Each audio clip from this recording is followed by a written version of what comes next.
Hello YouTube pigeon flyers. I've been asked to make a video of how to make pigeon whistles or pigeon flutes. First of all, I wanted to show you some of the products that I use that are real handy. First, the acetone, or you could use lacquer thinner to clean your brushes with. Next, most important one is the rubber mold maker. You can buy these kits at your local art store, Hobby Lobby, or Michael's if you live here in the States. The third one is a mold release that you want to spray your mold with, as well as the inside of some of your other containers when you're making the molds. If you don't buy the mold release, you can substitute it with, like, say, a PAM oven spray or WD-40. And then one of the best products I've ever found that you really need to get, if you can, you find on the internet. I bought this at Hobby Lobby, and it's called Amazing Casting Resin. And what it is I used to try to make the whistles out of 5-minute, 10-minute epoxy, and what was happening was the epoxy was difficult to get to cure properly. If it cured too hard, the whistles were brittle and they'd break real easily if you dropped them. If you didn't get to mix the epoxy correctly and they came out too soft, then when you got the wax out of the mold, the whistle would just be kind of rubbery and melt in your hand. So this Amazing Casting Resin, it's real solid stuff. It sets up in 10 minutes, short working time, so you have to be quick. But you put 4 coats on the whistles, and it's really good product. You also need some cyanoacrylate glue. It's a modeling super glue. I'd buy the medium. The thick is too thick, the thin is too thin. So you need to get the medium. And something you don't need, but it's real handy, is a cyanoacrylate accelerator. And what this does is you put the glue on, then you can just put a drop of this on the glue, and it'll accelerate the rate at which it cures, and it'll set up instantly. So that's for expediency's sake of making whistles. This sets up the glue real quick.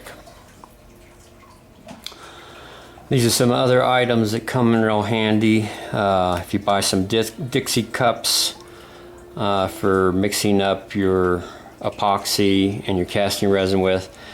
And I really like getting these syringes because you can measure off an exact amount when you're mixing, the resins, the epoxies. It's usually a 50-50, and so you're not going to waste any. You're not guessing. You can get an exact amount by using the syringes. I color code them and color code the Dixie cups, one red, one black, so you don't stick the syringe in the wrong cup, and then that starts to set up. Modeling clay is handy. I'm going to assume that a lot of you don't have a base whistle to make a mold off of, so I'll show you real quickly how you can make a mold out of modeling clay. Some little dowels. You're going to need some little dowels, 3.5, 4 inches long. You could buy shish kebab sticks at the grocery store. They'd work just fine. For the base of the whistles, I buy a modeling balsa that's a 1/16 of an inch thick and 3 inches wide, and that's the base. And you'll also need an 1/8 inch square piece of balsa. I've got a old empty peanut butter jar to pour my acetone or lacquer thinner in, rag, a brush for brushing on the epoxy and the casting resin, razor blade, X-Acto knife, hemostats for cleaning out the inside of the whistles. I've got a burner with the can for melting the wax. Soy wax is the best to use because the soy wax is real soft and you can dig it out of the whistles without you know, a lot of effort. If you use paraffin, paraffin's really hard. I've used candle wax and beeswax before, and they will work, but they're just more work. Beeswax is a little bit too sticky, so if you can find soy wax, it's really great stuff for making the molds out of. And of course, I've got a little can here. This is my dipping can for dipping in the wax and pouring into the molds. And then Dremel drill. You don't need a Dremel, but you need some sort of small bit drill for your starter holes in the whistle. It comes in real handy.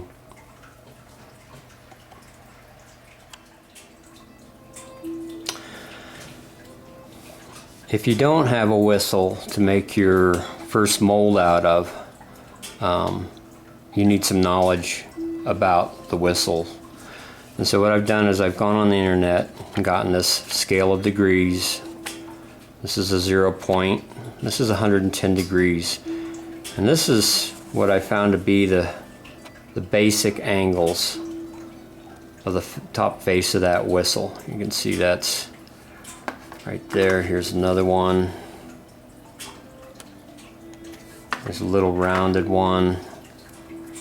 You know, it's still almost there. You can see there's a little difference. Mine are much more rounded, but you can see you still need basically that 110 degree angle. And these are a couple of clay ones that I made, and they've got a coating of 5-minute epoxy, so you know they'll go into the mold nicely and come out very smooth. And so you can see I've basically achieved that 110. This is a little cylinder mold, real basic, very simple to make. 110 on that one. So I'll show you with a piece of clay here how I kind of get the base for those little clay whistles. I just roll around a piece of clay, and then what I'll do is I'll smooth it out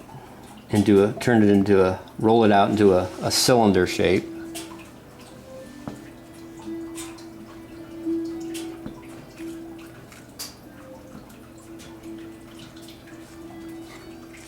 Okay, I got my cylinder there. And so if you want, you know, one like this with a neck, you just put it between your fingers and roll that neck in.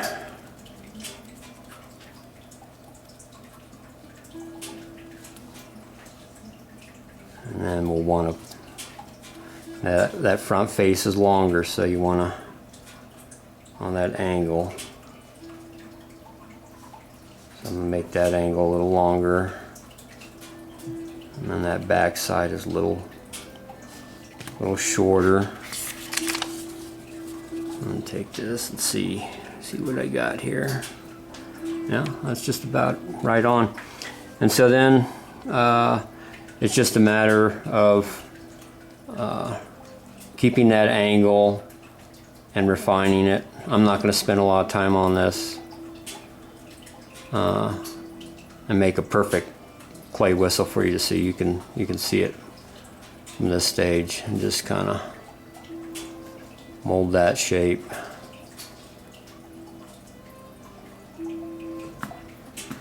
So you can see, you know, if you stop the video and study these shapes,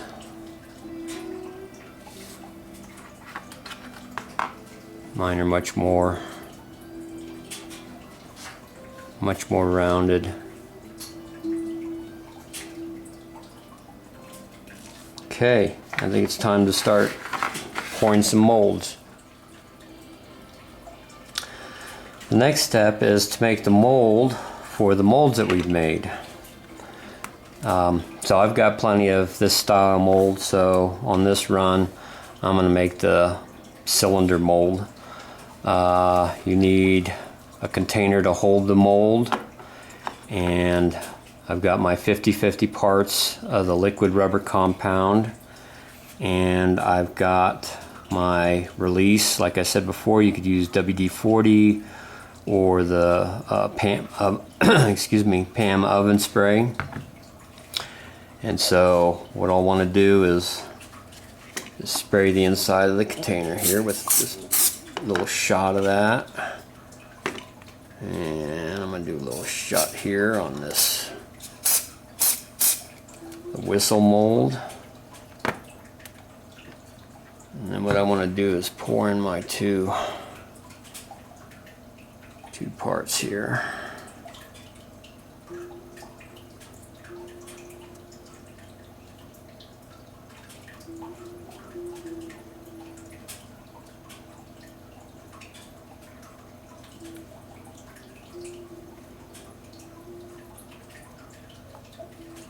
I'm going to get that stuff all over.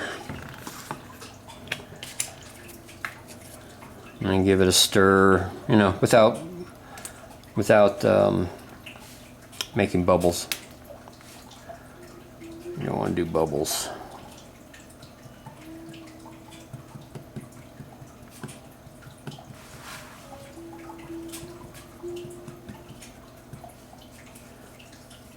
This takes about 16 hours to set up.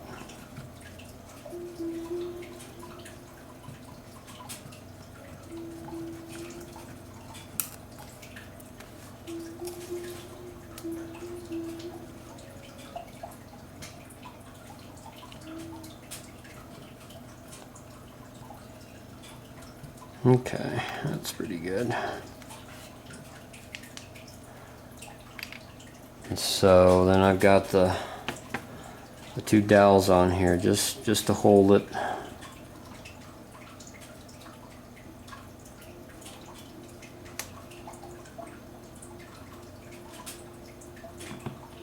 Just where the base is.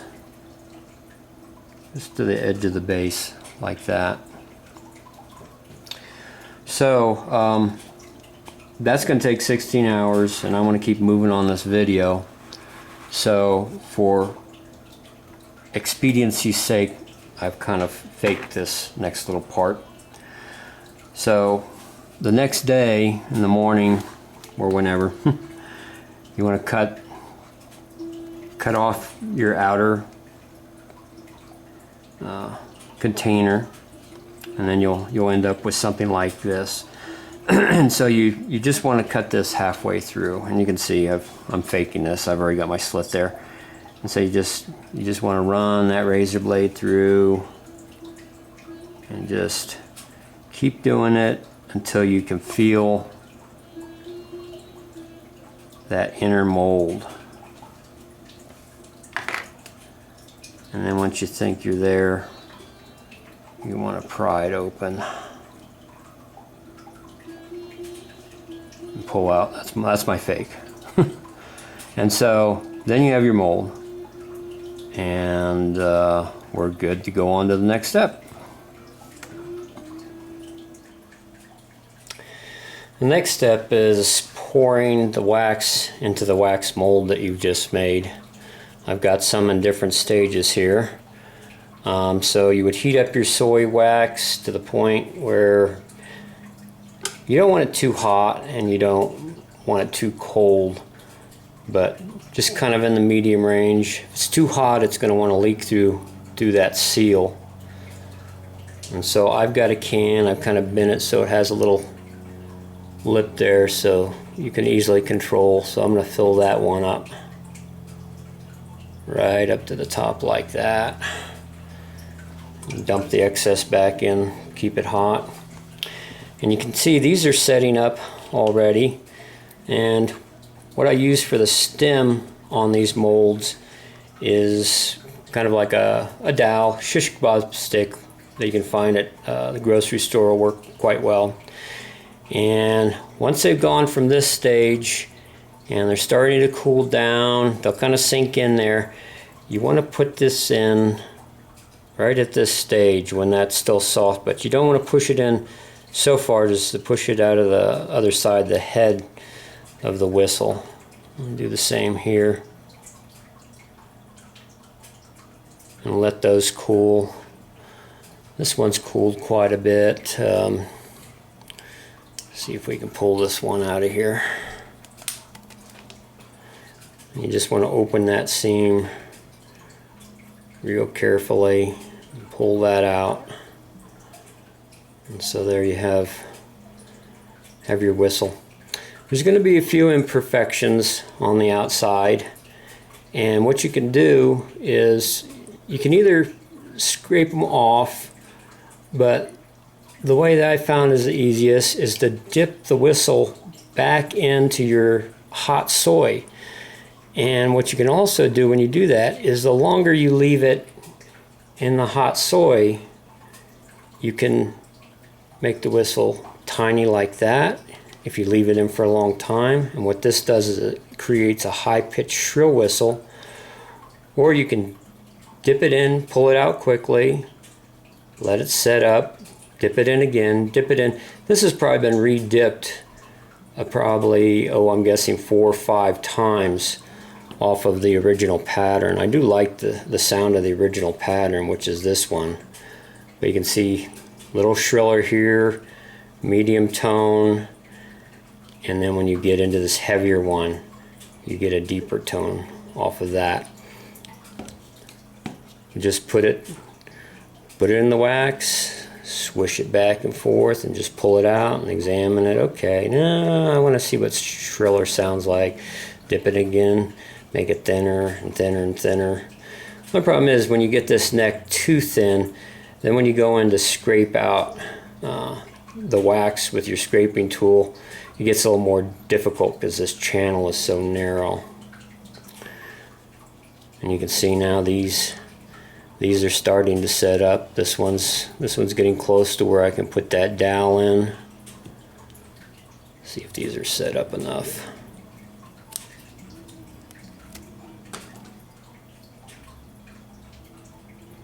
Just carefully split that apart. No, see, it fell out. That was pulling that out a little bit too soon. So we'll let those two cool. This one should be good by now. Yeah, that's a nice whistle. You just want to go around the edge. Like I said, soy wax is real soft, so you can almost use your fingernail to take out any imperfections while it's still warm. Or if you want, like I said, just dip it back in the hot wax, and that'll even everything out. Now I've got all my wax castings made, and I feel comfortable with the way they look as far as going to the next step, which is putting on the casting resin. And what I found the best way to manage these is to get some modeling clay and stick your dowel into it, kind of form it around, because what you're going to want to do is be able to keep these things vertical when they're drying. You want them to kind of drip dry evenly. So the wax is the best thing I found. I've tried using a board and drilling holes with it to stick these dowels in, but inevitably the casting resin, it runs down the dowel, it adheres the whistle to the board, and so this way when the casting resin gets hard on the clay, you can just peel it off, no problem. So I really like this way of getting these things down. So anyhow, you want to have your jar of acetone ready, your brush, and the amazing casting resin. It sets up in about 10 minutes, which is pretty quick. It's enough time for me to brush on 4 whistles total, and then it'll start to set up. And you've got to get your brush in that acetone or in that lacquer thinner to clean it. And so what I do is I pour the casting resin into these 2 different cups. It's an equal part solution. And I figured out that for the timing of brushing on 4 castings is, I think it's what is this, milliliter? That's 1.5. I think it was 1.5. You know, so I don't waste product. So I'm going to draw up 1.5, and this way with these syringes you can really get an exact amount that you need and not be wasting it. And I color coded them. You can see red around this one, black around this one, so I put these syringes in the same one. Otherwise you're going to ruin your syringes because it's going to set up. So I go ahead and squeeze that in there, and I'm going to take my mixing stick, mix that up. And I don't know if I said before, you can put the casting resin in the refrigerator and cool it, because it's the heat of it curing that makes it set up faster. So you don't have to be quite so frantic on getting it on the whistles, because you want to get a smooth coat on. So that's mixed up pretty well. So then I'm going to take my brush, dip it in. I'm going to start with the head and just brush it on. You know, hold it over the casting resin cup so it's not dripping all over the place. Okay, got a little bit too much on there, but watch for open spaces. Just try to get it on evenly. Okay, set that one aside. And it takes 4 coats of this stuff. You can see I've already coated this one once. Got a little sloppy, but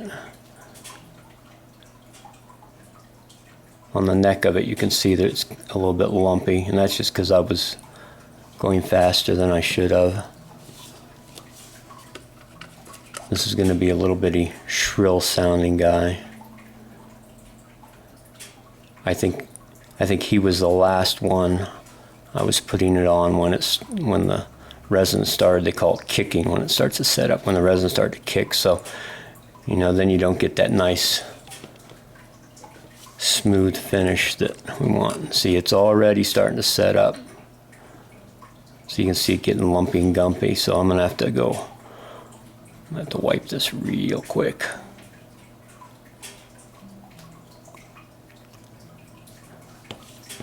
Okay, and then you want to get your brush immediately into that lacquer thinner, that acetone,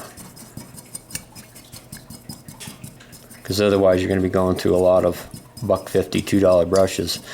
You know, you don't want to buy expensive brushes. You just want to go to, like I said, Hobby Lobby or Michael's and just get those ones from China. They're the junkiest, of course. And take a rag, wipe it out so it can dry. And so, like I said, it takes about 4 coats. I coat them 4 times. The product says it sets up in 10 minutes, depending upon the warmth of your house, maybe shorter or longer. But once it's set up, then I'll move on to putting the next layer on. It's not clear when you get, by the time you get 4 coats on, it'll be an opaque white color, and that way you can pretty much tell, you know, if you're lacking, if one area of the whistle is thinner, you can add some on, but it'll get a consistent, if you've consistently brushed it on, it'll be consistently white all over the whole base of the whistle. So I'll let those set up for a while and come back.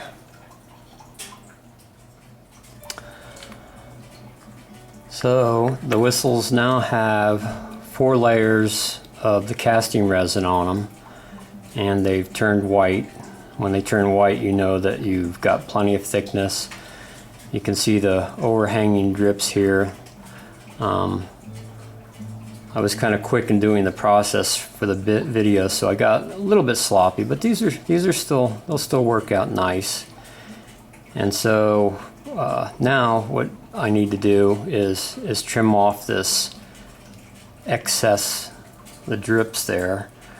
And so what I'm going to do is take a razor blade, and I find the side where it has the narrowest, the thinnest area away from the drips to get the razor blade started. And I want it cut in so it'll be perpendicular to the base. Try to cut it as even as possible. It's a little thinner down here away from the drips. Still good tough stuff. And so you can see I've gotten all the way through that. And so there you can see that's a pretty good base. If I need to, you can see a little notch there where I cut it a little too deep, but I'll sand that off. And so that looks pretty good. Next step is if you want to enhance them, you can see these two I've already done with Sharpie marker. One's purple and yellow. This is the big one that I double dipped and let it dry every time to put more layers, make it thicker. So that's going to have a deeper tone. This is the one that I swished back and forth in the hot wax and melted it off, so you can see it's a little tinier. This one will be more shrill in the air. You'll just have to test and see what kind of sound you like. And so next I'll mix up some epoxy and show you how to put it on these enhanced ones with glitter. Okay, this is the next step. This is where things get kind of fun if you like to make them flashy. This is 5-minute modeling epoxy, and you just squeeze in equal parts. So equal parts, and I've decided I like to put gold glitter on these two whistles. So I've got a little packet of gold glitter that I got at Hobby Lobby. I'm just gonna pour that in.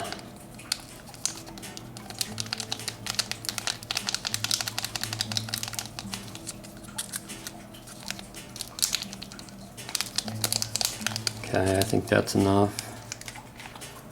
And take my mixing stick.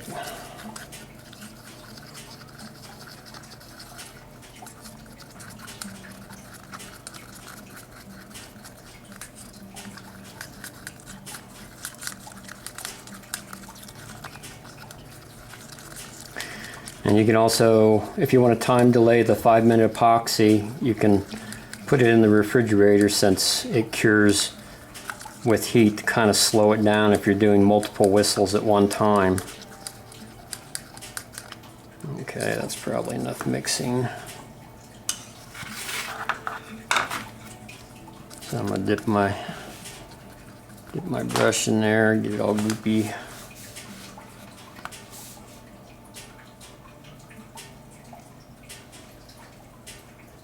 And you got to work quick. Try to get even layers on.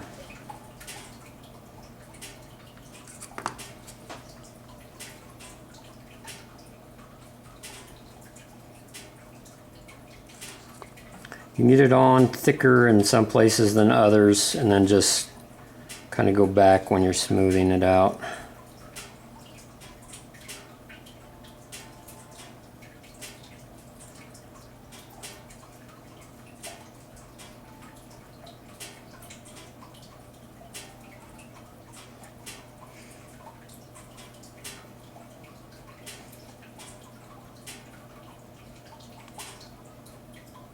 Okay, that's pretty cool.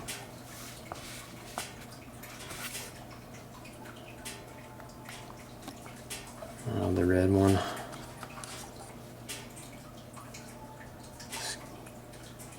Scoop that on there.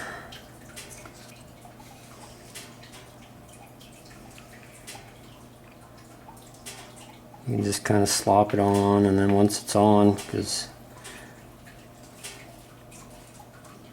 you got a time limit with this stuff, and the minute it starts to kick and set up,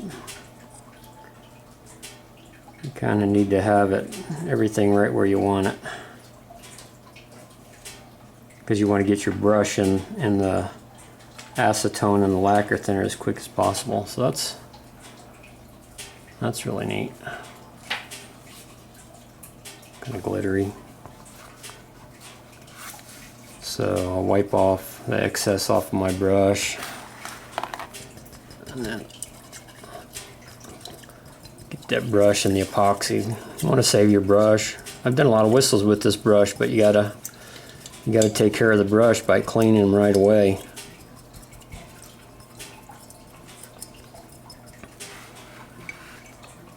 Okay, so while those are setting up,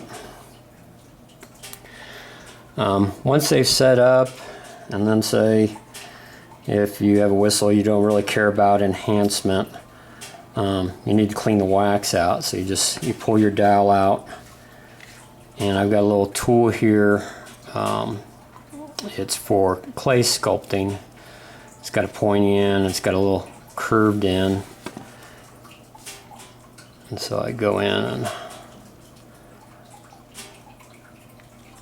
I actually ground down the tip of the curved end, because on some of the whistles that were a little too thin, I was actually punching through the head of the whistle. And so I made this tip, I rounded off this tip. That's real handy for going in and scooping it out. And if any of you have kids and you look at the shape of the bottom of this whistle and you've seen the movie Shrek, you'll recognize this as an ogre ear. And I'm just cleaning wax out of the ogre ear here. It's kind of interesting. Feel good thing. Get all that wax out of his ear.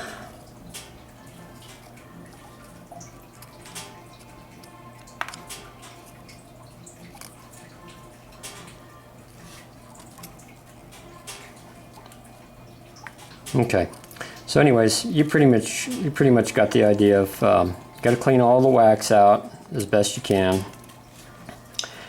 And once you've done that, what you want to do, and what I do, is I take a pair of hemostats and I go ahead and I dip them in the lacquer thinner, because you've got lots of soy wax residue in there. And you would go in there a couple of times, you would clean out all that wax. Get all the soy wax out of there, and change that the cloth 2 or 3 times, just so you know you don't have any residue in there. And the next step is I mix up some more of the casting resin, and what I want to do is I'm going to pour it in here, and I'm just going to kind of rotate this and roll it around in there, get it around on the sides. But the main reason is because since we live in a world with gravity, and you saw how the casting resin was dripping down the sides, the top layer, the casting resin, is actually thinner than on the bottom edges. And so what I want to do is pour a little bit of casting resin in there and kind of roll it around, get around the edges, and make it so that I think it's approximately an 1/8 inch deep inside this upper ceiling of the whistle. And it's kind of nice because after you pour it in, the whistles just kind of balance themselves exactly where you want that resin to set up in there. And And what that does is it gives you a firmer base to work with when you're cutting your sound hole. And so, well, these are looking nice. Yeah, that's very fun. All glittery.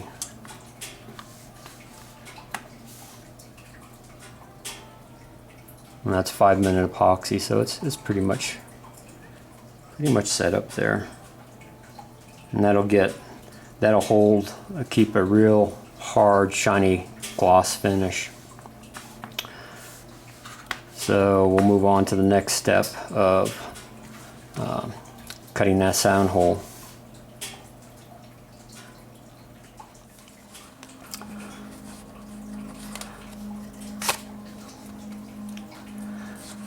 Next stage is making your sound hole. So you can see this is one of the plain unenhanced whistles that I put together earlier in the video.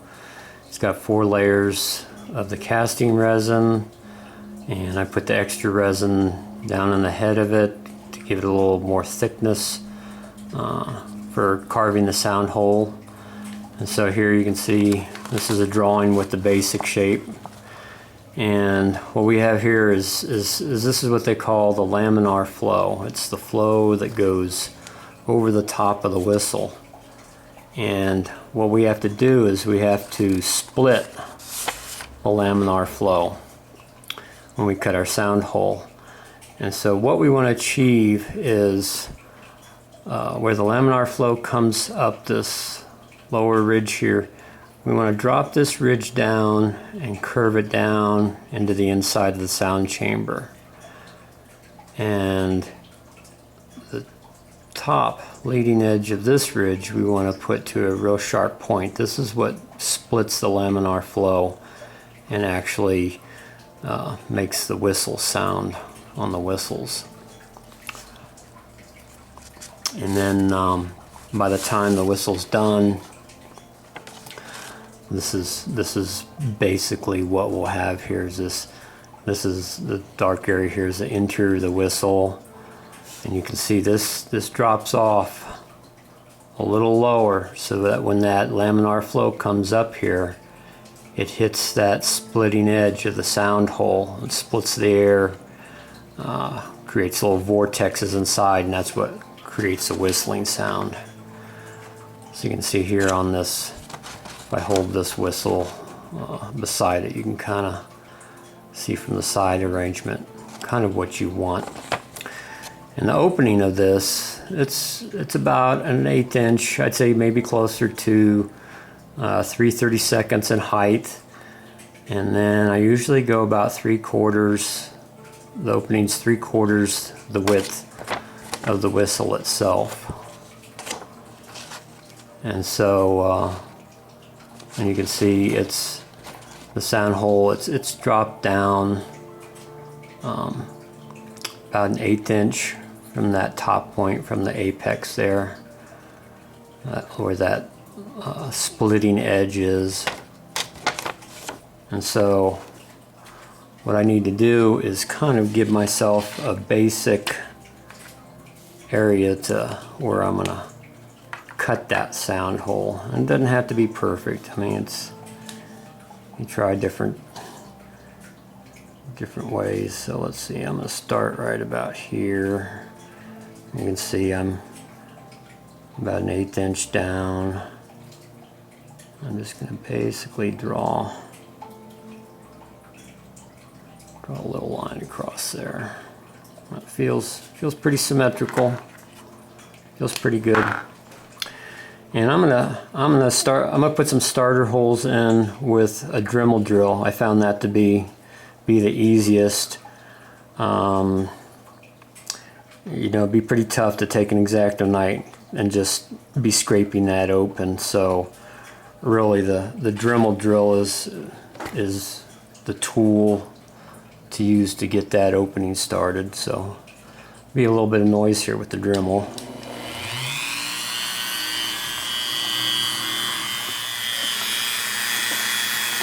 Okay, so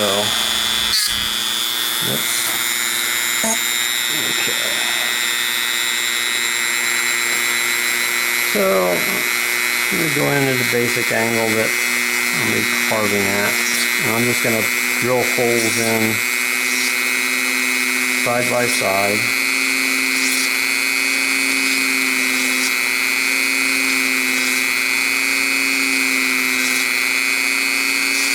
And then I'm going to carefully, sorry about that, just carefully kind of come across the face and connect all the holes.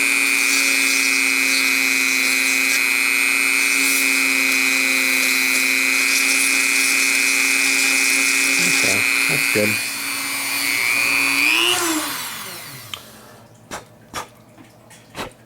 Okay, blow it off, kind of see where I'm at. Okay, so the rest of the work is with the X-Acto blade. You can see that opening is kind of crude. You can, if you can see inside the thickness of that top splitting edge, that needs to be carved. That needs to be thinned down inside there, as well as this lower part of the cutting or the splitting edge, the sound hole opening. That needs to be dropped in. So just carefully taking a sharp X-Acto blade, I'm just going to thin down that edge. And right now, you know, there won't be any sound coming out of this. I'll blow on it, you won't hear a thing. Nothing. And when you're tuning these,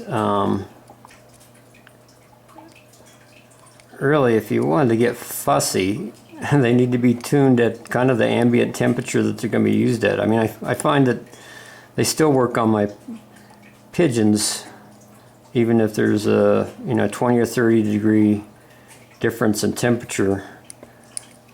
But if you really wanted to get fussy, if the area where you live and when you're flying your pigeons is, average of 70 degrees, you'd want to tune these at 70 degrees if you really wanted to sound nicely. Nice. Okay, so I'm thinning that. Sorry about that. I'm watching what I'm doing. I'm not watching what the camera's seeing. I'm thinning that splitting edge there. I'll clear that out. And so you can see it's starting to take shape a bit. Really need to thin down that top, the roof there.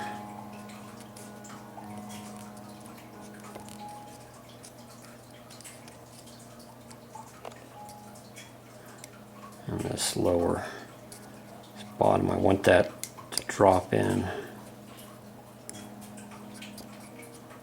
Helps to have your blade facing the right direction. Okay, so I'll give it a blow and see if I got anything going. Just barely.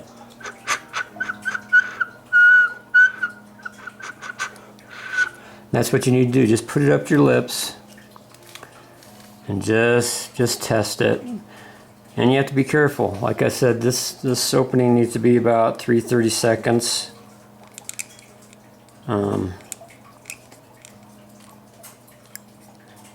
For some reason, if it gets too wide,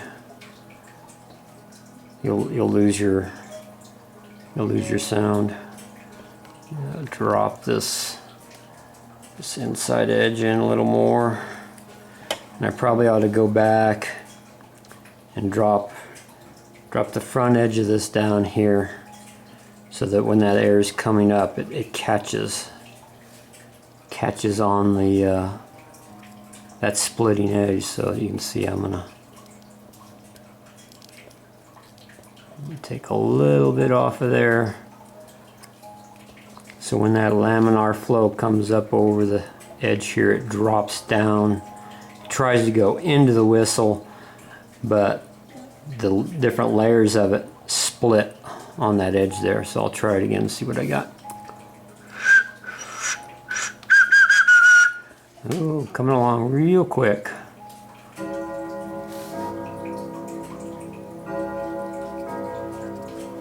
Okay, so I'm rounding off. Sorry, I'm more focused on making this whistle work than I am watching what I'm doing on the camera for you guys to see. So that hole's, it's getting a pretty nice shape. Kind of cut around the inside edges here.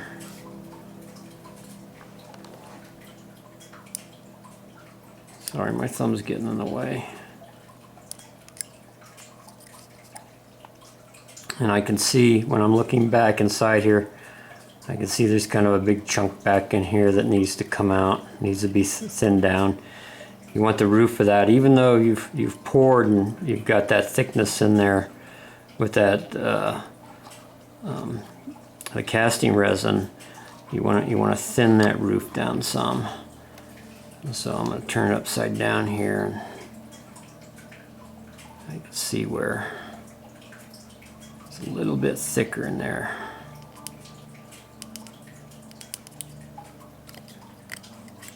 Okay, let me give it another try. It's looking pretty good.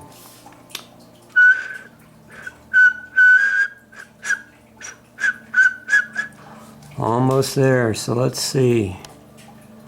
Okay, looks to me like the roof needs to be. When you look inside at that splitting edge, you can see a little bit of that roof that needs to be shaved down. I think this front lip is okay.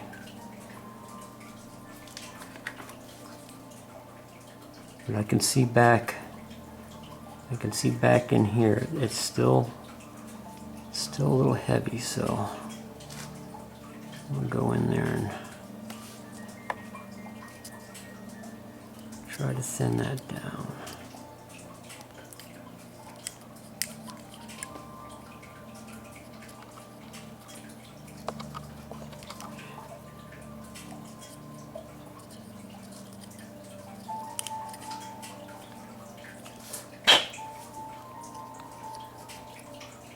Now this leading edge,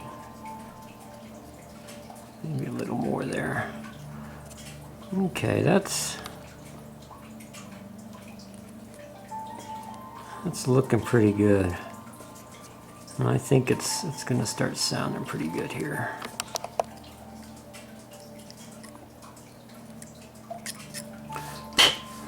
Okay, so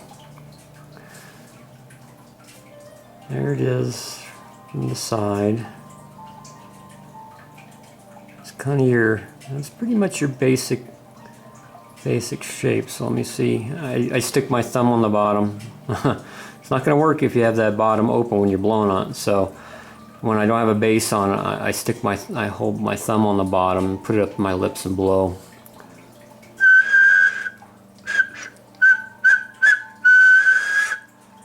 I think we just about got it. You know, when you're first learning how to tune a flute, tune a whistle,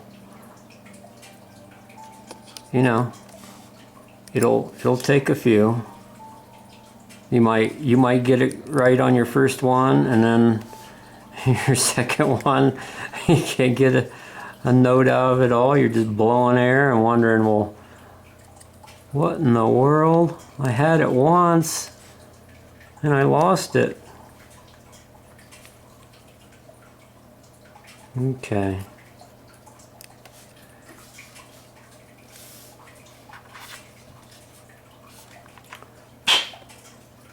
Yeah, I still got some stuff hanging in there. Get that out. Okay, that looks pretty good, so let me give it a toot.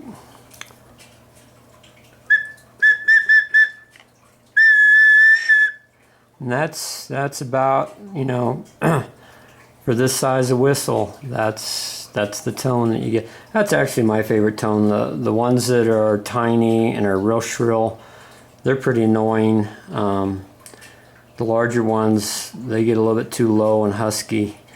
But this one, yeah, that sounds pretty good. So next, I'll show you how to put the base on.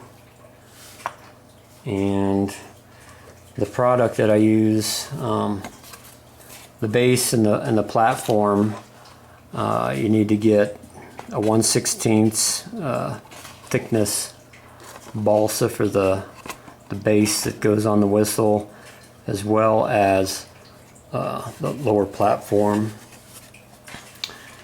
And then you need some square 1/8 inch. This is for the centerpiece of the base. And so what I do is I cut these little squares, and I'll take cyanoacrylate glue and seat that on the bottom.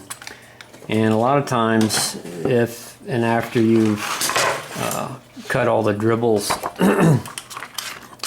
off of the bottom, you'll need this piece of sandpaper, and what you'll want to do is lightly draw this across the sandpaper. Get that bottom, get kind of a rough edge on that bottom.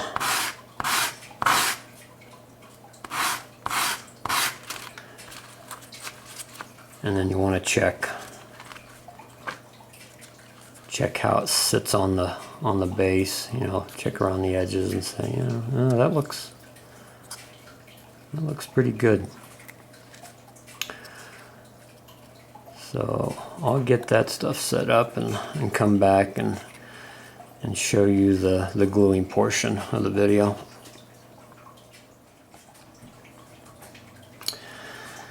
Okay, we're at the final stage. Yoo-hoo! Got to put the bases on these things. And so let's see here. Okay, we're at the final stage. I've got some pre-cut, the 16th inch, or yeah, 1/16 of an inch thick balsa, and that's going to go on our base like this. And you're going to need some of the cyanoacrylate glue, the super glue. I like the medium. The thick is a little too thick. The thin is real thin. The medium's just right.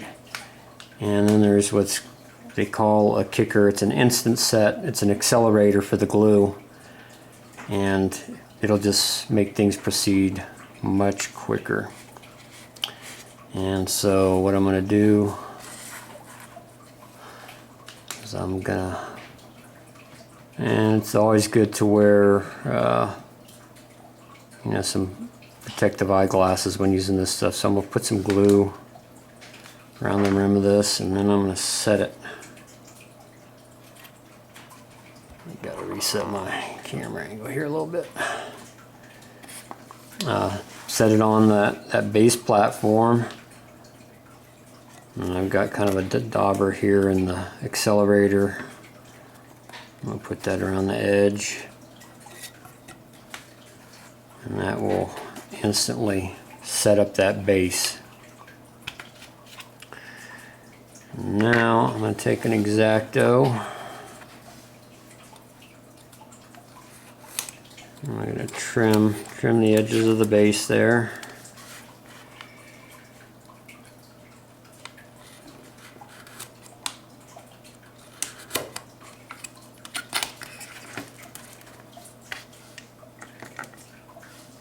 And come back with a razor blade and trim off the base all the way around, and sand it smooth like this. So there you got your base, and now I've got an oversized piece of the 1/8 inch balsa, which is going to be laid down the center of the base. You could probably pre-mark that with a pencil. I never do. You want that centered right down the center of the base like that. So what I'm going to do is see, okay, I want to cover about 3/4 of an inch of that with glue. So I'm going to run the glue on there. I've got my basic center there, and kind of look at it, see if you feel comfortable with the way that's, it looks like it's run down the center.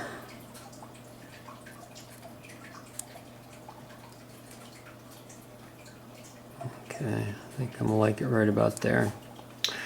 And accelerator, I'm gonna daub it right there. Watch your fingers, you'll get your fingers glued to that. Okay, so another little daub on this side. And I've got my little 1/16 of an inch thick balsa, cut a 1/4 inch to 5/16 inch wide strip that's probably about 5/8 of an inch long. You just want it basically to kind of match or get close to matching the bottom of the base. And so since that centerpiece there has accelerator on it, I'm going to put my glue on this, on the platform, and put it on top. Whoop! Set it on top of there like that.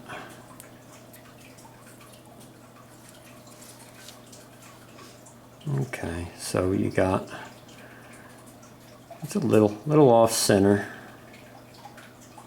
but I'm trying to do this video in an expedient manner.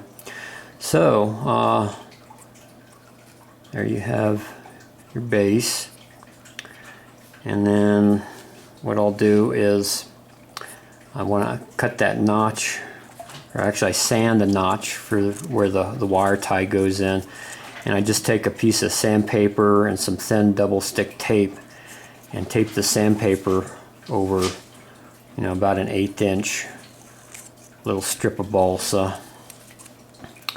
And then I'll go right up to the back base of the whistle. And it doesn't take a whole lot.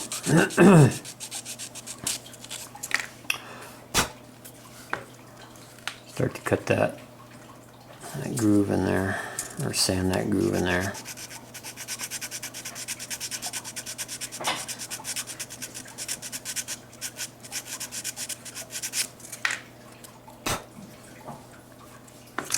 Okay, that's a little deeper than I normally go, but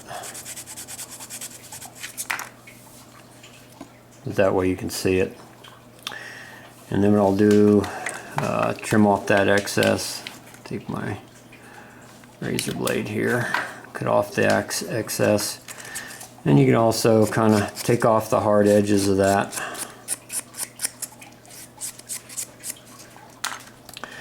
What I also like to do is I wrap a piece of sandpaper around a dowel that's, you know, looks like it's about the same thickness and shape as the feather shaft of the pigeon I'm going to be putting on.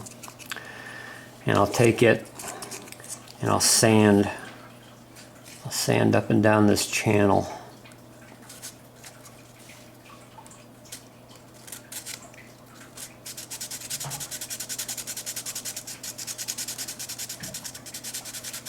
And just give that channel a little bit of a rounded effect so that that feather, you know, everything fits in there.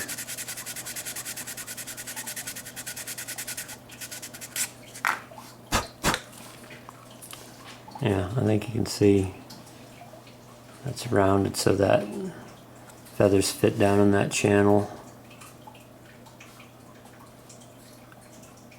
You got your notch for your wire tie. And then the last thing I do, this is where the thin cyanoacrylate would be pretty nice, is I just kind of go ahead and Give it a little dousing.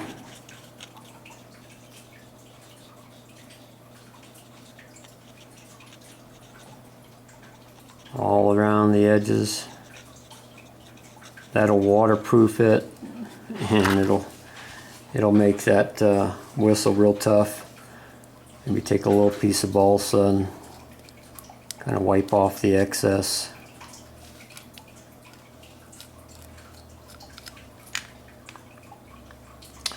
So there you have it, a whistle from start to finish. Give it a little blow here.